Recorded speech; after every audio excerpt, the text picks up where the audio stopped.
Well, the Federal Reserve is ordering another supersized jump for interest rates. The goal, well, apparently to cool down the high cost of living. Question is, well, how does that affect you? Joining me now is Winning at Life financial professional Gregory, and it's good to have you on. Gregory, let's get right to it. What impact will this have on our wallets?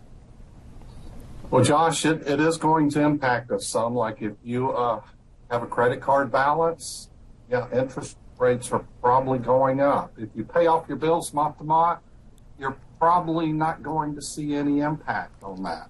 Savers should probably shop around. There's going to be some better rates. Just because the Fed's raising rates doesn't mean interest rates are going to go up, but they seem to move hand in hand. And if you're looking to buy that home, get a mortgage, you need to double check. That payment's going to be higher, and make sure that fits into your budget. For those investors there, how will the latest interest rate impact the stock market, would you say? You know, the market is pricing in like 6 to 9 months ahead of what's coming. So it doesn't mean the market is going to be volatile, but it seems volatility follows it.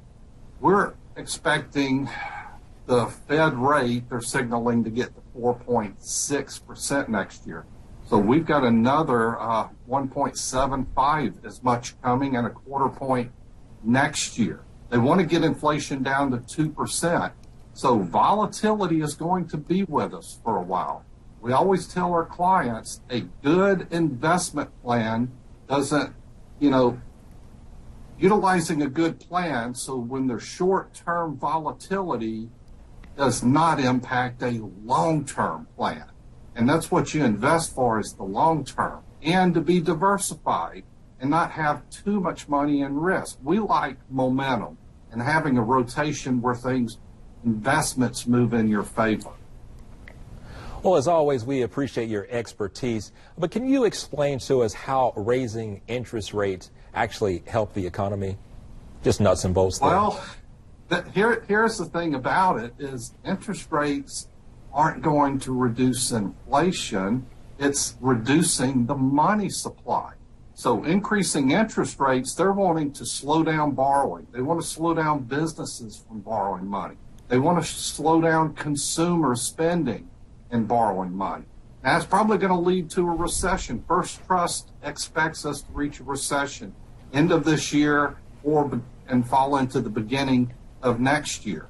So raising the interest rates aren't doing the trick, but it's going to slow things down. Reducing the money supply. We have too much money chasing too few goods, and that's where your inflation is. And we've got to reduce the money supply. And that's going to be a little bit painful going forward. Yeah, an uphill battle to say the least. Well, thank you so much, Greg, for your time. Hey, thank you, Josh.